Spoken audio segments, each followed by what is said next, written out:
నిన్న మొన్ననో సిలిండర్ మీద డొమెస్టిక్ అయితే 65 రూపాయలు పెంచడం జరిగింది. అదేవిధంగా కమర్షియల్ అయితే 110 115 పెంచడం జరిగింది. అంతేనప్ప ప్రసాదం 115 ఎంతో పెంచడం జరిగింది. పెంచడం జరుగుతూ డొమెస్టిక్ బుకింగ్స్ చేసుకోవాలి అంటే ఈరోజు నా ఇంట్లో సిలిండర్ అయిపోయింది అంటే 25 రోజుల తర్వాత మళ్ళీ సిలిండర్ వచ్చేది. 25 డేస్ వరకు మళ్ళీ సిలిండర్ రాదు అని చెప్పేసి, కమర్షియల్ దాంట్లోకి అయితే ఇంకా బుకింగ్సే లేవు అని చెప్పి చెప్పడం జరిగింది. కమర్షియల్కి అయితే బుకింగ్సే లేవు అని చెప్పడం జరిగింది. సరే,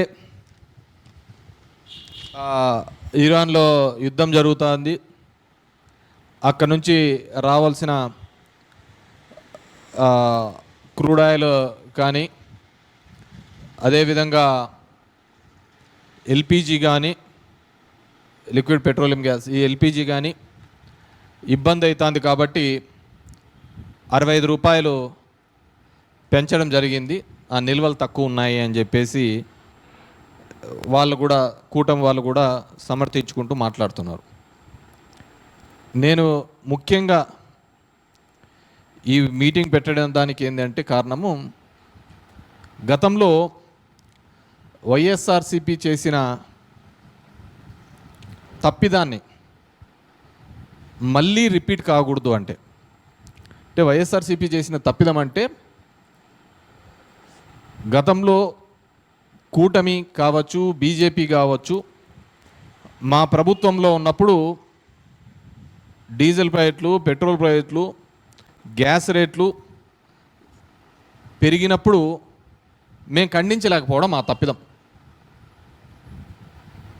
ఆ తప్పిదం చేయడం వల్లనే పెరిగిన గ్యాస్ రేటు కూడా మేమే పెంచినామని, పెరిగిన డీజిల్ రేట్లు మేమే పెంచినామని, పెరిగిన పెట్రోల్ రేటు మేమే పెంచినామని మేము నిందలు మోయాల్సిన పరిస్థితి ఏర్పడింది. అప్పుడు మీరు బాగా చూసింటారు, పాదయాత్రలో కూడా లోకేష్ కర్ణాటకలో పోయి ఇక్కడ చూడు ఏ రేటు ఉందో, ఇక్కడ చూడు ఏ రేటు ఉందో, మేము వస్తానే తగ్గిస్తాము, జగన్మోహన్ రెడ్డి మొత్తం రేట్లన్నీ పెంచినాడు, నిత్యావసరాలన్నీ పెరిగిపోయినాయి అన్నీ చెప్పడం జరిగింది. అది మనం అందరం చూసినాం. చాలా మీటింగ్లలో ఆయన మాట్లాడడం జరిగింది. ఆంధ్రప్రదేశ్లోనే ఎక్కువగా ఉందని. ఖచ్చితంగా ఆంధ్రప్రదేశ్లోనే ఈరోజు కూడా ఎక్కువగానే ఉంది. కూటమి ప్రభుత్వం వచ్చిన తర్వాత 2026లో చూస్తే పెట్రోల్ ప్రైస్ 109 నుంచి 110 రూపాయల మధ్యలో ఉంది. డీజిల్ ప్రైస్ ఆంధ్రప్రదేశ్లో చూస్తే 97 నుంచి 98 రూపాయలకు ఉంది. కాబట్టి ఈరోజు కూడా తగ్గలేదే. మీరు చెప్పిన లెక్క ప్రకారము, మీరు చెప్పిన పద్ధతి ప్రకారం చూస్తే ఇక్కడంతా పెట్రోల్ ప్రైజులు, డీజిల్ ప్రైజులు తగ్గిపోవాలి కదా. మీ కూటమి ప్రభుత్వం వస్తేనే మీరు హామీ చెప్పినారు. ఆ హామీని గుర్తు చేయడానికే ఇది పెడుతున్నది. గతంలో మీరు బీజేపీ వాళ్ళు పైన కేంద్ర ప్రభుత్వం పెంచినా కానీ మేము మాట్లాడలేకపోయినాం. మేము చాలా మాట్లాడకనే చాలా తప్పులు జరిగినాయి. అది జరగకూడదు అనే ఉద్దేశంతోనే ఈరోజు ఈ ప్రోగ్రాం పెట్టి చెప్పడం జరిగింది. ముఖ్యంగా చూస్తే వీళ్ళు క్రూడ్ ఆయిల్ పెరిగినాయి, ఇవి పెరిగినాయని కాదు. నేను కంపారిజన్ స్టేట్మెంట్ తీసుకొని వచ్చిన. 2014 వరకు క్రూడ్ ఆయిల్ ఈరోజు ఎంత ఉందో క్రూడ్ ఆయిల్ ప్రైజు 2026లో $90 ఉంది క్రూడ్ ఆయిల్. మీరు పెట్రోల్ డీజిల్ కాదు నేను చెప్పేది. పర్ బ్యారెల్ డాలర్లలో $90 ఉంది. $90 అదే మీరు చూస్తే కనుక 2008లో కనుక చూస్తే 2008లో $99 ఉంది. మరి ఆ రోజున్న డీజిల్ రేట్ ఎంత? ఆ రోజున్న పెట్రోల్ రేటు 51 రూపాయలు, 54 రూపాయలు. అదేవిధంగా ఆ రోజున్న పెట్రోల్ రేటు చూస్తే 54 రూపాయలు, డీజిల్ రేటు చూస్తే ఆంధ్రాలో 37 రూపాయలు. మరి ఈరోజు అంతే క్రూడ్ ఆయిల్ ప్రైస్ ఉన్నప్పుడు, అంతకంటే తక్కువ ఉన్నప్పుడు ఇంకా తగ్గాలి కదా. ఈ లాభాలన్నీ ఎవరికి పోతున్నాయి? ఇప్పుడు మీరు చూసినారు అంటే 2011లో క్రూడ్ ఆయిల్ $111 ఉంది, కానీ 67 రూపాయలే ఉంది కదా పెట్రోలు, 41 రూపాయలే ఉంది కదా డీజిల్, 43 రూపాయలు ఉంది కదా డీజిల్. 2012లో $112 ఉంది క్రూడ్ ఆయిల్,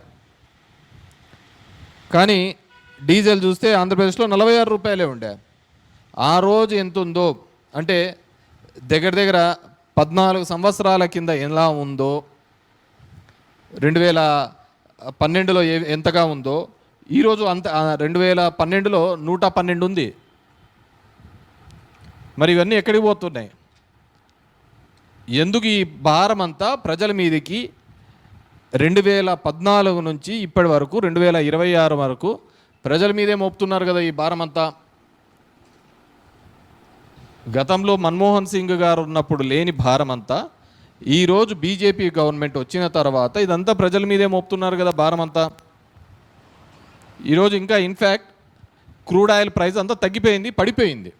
ఇవన్నీ ఎక్కడికి పోతున్నాయి? ఇదే గతంలో రాజశేఖర రెడ్డి గారు ముఖ్యమంత్రిగా ఉన్నప్పుడు ఐ థింక్ 2008లో అనుకుంటా కేంద్రము 50 రూపాయలు పెంచింది ఈ ఎల్పిజి సిలిండర్స్ మీద, గ్యాస్ మీద. ఆ రోజు ఆ 50 రూపాయలు కూడా ప్రజల మీద భారం పడకూడదని వైఎస్ రాజశేఖర రెడ్డి గారు ముఖ్యమంత్రిగా ఉన్నప్పుడు ఆయనే ఆ లోడ్ అంతా భరించడం జరిగింది. ఆయన ఇన్ ద సెన్స్ ప్రభుత్వం, ఆ రోజు రాజశేఖర రెడ్డి గారు ప్రభుత్వమే ఆ భారాన్నంతా ప్రజల మీద పడకూడదు, ఆ 50 రూపాయల భారము అని చెప్పేసి మొత్తం అంతా కూడా రాజశేఖర రెడ్డి గారి ప్రభుత్వమే భరించింది. ఈరోజు నేను కోరుకునేది ఏంటంటే, ఈరోజు పవన్ కళ్యాణ్ కావచ్చు, చంద్రబాబు నాయుడు గారు కావచ్చు, బీజేపీ కావచ్చు, కూటమి 15 సంవత్సరాలు మేము ఎక్కడికే కానీ పోము, కలిసిమెలిసి ఉంటాము, ఉండాలి అని ప్రార్థిస్తున్నారు, కోరుకుంటున్నారు.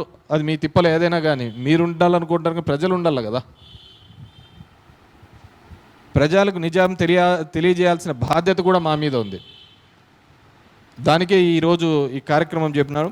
మీరు కర్ణాటకలో పోయి అక్కడ రేట్ తక్కువ ఉంది, ఇక్కడికి వచ్చిన తర్వాత రేట్ తగ్గిస్తామన్నారు, మరే రేట్ ఏం తగ్గలే. నేను యుద్ధం గురించి మాట్లాడటంలే, యుద్ధం వచ్చింది దాని ద్వారా పెరిగిందని కాదా చెప్పేది. ఇది మీ ప్రభుత్వాల్లో జరిగినప్పుడు మీరు ఏం చేస్తున్నారు? మొత్తం నిందలంతా వైఎస్ఆర్ కాంగ్రెస్ మీద పెట్టినారు కదా, కేంద్రం పెంచిన దానిల మీద కూడా. ఎంత దరిద్రం అంటే అమరావతి కోసం 1% ₹1 సెస్ కూడా పెంచినారు మీరు. అమరావతి అభివృద్ధిలో భాగంగా పెట్రోల్ మీద, డీజిల్ మీద, దీనిల మీద ₹1 ఎక్స్ట్రా కూడా పెంచినారు మీరు. కానీ మేము చెప్పలేకపోయినాం. అదే కదా మాకు ఈరోజున్న పరిస్థితుల్లో ఇవన్నీ కూడా. ఎందుకంటే చంద్రబాబు నాయుడు అంటాడు, నేను 20 ఏళ్ళ ముందర ఆలోచిస్తా అంటాను అని చెప్పేసి. 2 రోజుల ముందర ఆలోచించలేకపోయినావు, యుద్ధం వస్తుందని చెప్పేసి. నరేంద్ర మోడీ ఇజ్రాయెల్ పోయి వచ్చినాడు, 2వ రోజే ఈడబడా.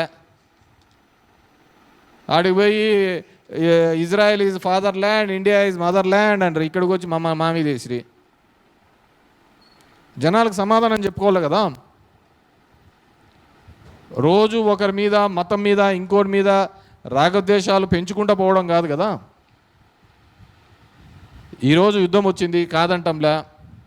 ఆ రోజు అనుకూలంగా లేని పరిస్థితుల్లో కూడా ప్రభుత్వం భారం మోసింది. మీరు కూడా ఎన్నికల్లో హామీ ఇచ్చినారు, సంవత్సరానికి 3 సిలిండర్లు ఉచితమని. 2 సంవత్సరాలు కాబడుతుంది. ఉచితానికి ఎంత డబ్బులు వేసినారో చెప్పమనండి. ఈరోజున్న రేట్లో గ్యాస్ ప్రైస్ ₹900 ఉంది. ఈరోజు 900 ఉంది గ్యాస్ ప్రైజు. 900కు సంబంధించిన డబ్బులు 2 సంవత్సరాలు అవుతుంది. 3వ బడ్జెట్ పెడుతున్నారు, 3వ బడ్జెట్ కూడా పెట్టేసినారు, అయిపోయింది. మరి డబ్బులు వేసినారా? It's a simple question. ఎప్పుడు ఏదో విధంగా మభ్యపెట్టడం, మోసం చేయడం తప్ప. నిన్న ఎక్కడో చూసా, డోన్లో మీటింగ్ అనుకుంటా. నాదే రోడ్లన్నీ గుంతలు పడినాయి, రోడ్లన్నీ అవన్నీ అయిపోయినాయి, నా దగ్గర ఏమీ లేవు, పెద్ద మనసు మాత్రం ఉంది అని చెప్పేసి. పెద్ద మనసా మంచి మనసా? పెద్ద మనసు ఉంది అని చెప్పేసి. దాని కింద మళ్ళీ ఏదో సునీల్ కూడా ఏదో పెట్టినారు డైలాగ్. ఎక్కడికి? మార్కాపురంలో పోయి చెప్తే మీరు ఇంకా వేరేది ఏమొద్దు, మీ అందరికీ ఒక కార్యక్రమం ఇచ్చినా దాంట్లో మీరు సక్సెస్ఫుల్గా దిగ్విజయంగా చేయాలని. ఏందో చెట్లు నాటే కార్యక్రమం అనుకుంటే కాదంట, పిల్లలుగానే కార్యక్రమం అంట. ఉన్న ఒకరిద్దరిని చూసుకోవడానికే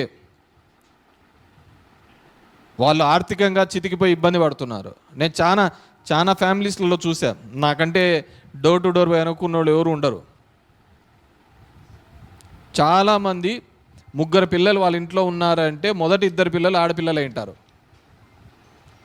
ఆ మగవాడి కోసం మగపిల్లాడు పుట్టాలని చెప్పేసి 3వ వాళ్ళని కనింటారు. There are N number of incidents. ఉన్న 2 పిల్లలకు ఈరోజు ఈ దేశంలో ఉన్న పరిస్థితుల రీత్యా నిరుద్యోగ సమస్య వెంటాడుతుంది. చేయడానికి పనులు లేకుండా ఇబ్బంది పడుతున్నారు. తినడానికి 3 పూట్లుగా ఖచ్చితమైన భోజనం లేవు. పిల్లలు చదివించలేక డ్రాప్అవుట్స్ అవుతున్నారు.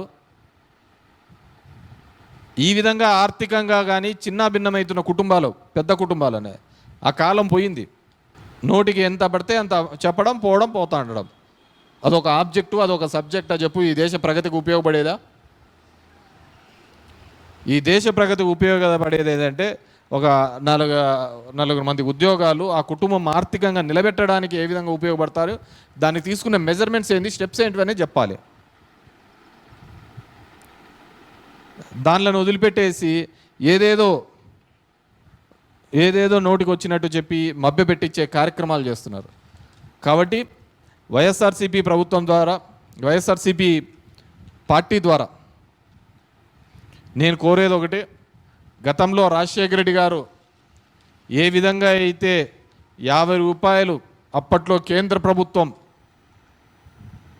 వేసిన భారాన్ని ఆ రోజు రాజశేఖర రెడ్డి ప్రభుత్వం భరించిందో, ఈరోజు చంద్రబాబు నాయుడు గారు కూడా ఆ 65 రూపాయలు అనేది ఏ పేద ప్రజల మీద పడుతున్న భారం ఉందో దాన్ని భరించాల్సిందే. ఇప్పటికి 2 సంవత్సరాల పైగా అవుతోంది. ఉచిత ఇది అని చెప్పారు, రాలే. పేదోళ్ళకు మాత్రం ఏదైనా కానీ ఒక పథకం ఇస్తే శ్రీలంక అయిపోతుంది, ఇదైపోతుంది అని చెప్పినారు. అంటే పేదవానికి మాత్రం ఉచితంగా కానీ వాళ్ళ చదువుకో దీనిలోకో డబ్బు సాయం చేస్తే దేశం నాశనం అయిపోతుంది. వేల ఎకరాలు ప్రభుత్వ ఆస్తి 99 పైసలకి ఇస్తే మాత్రం అభివృద్ధి చెందుతుంది. ఇది ఎక్కడ లాజిక్ అని అర్థం కాలే. పేదవాళ్ళకి ఇస్తే మాత్రం నాశనం అవుతుందంట, డబ్బున్న వాళ్ళకి మాత్రం ఇస్తే 99 పైసలకు అభివృద్ధి చెందుతుందంట.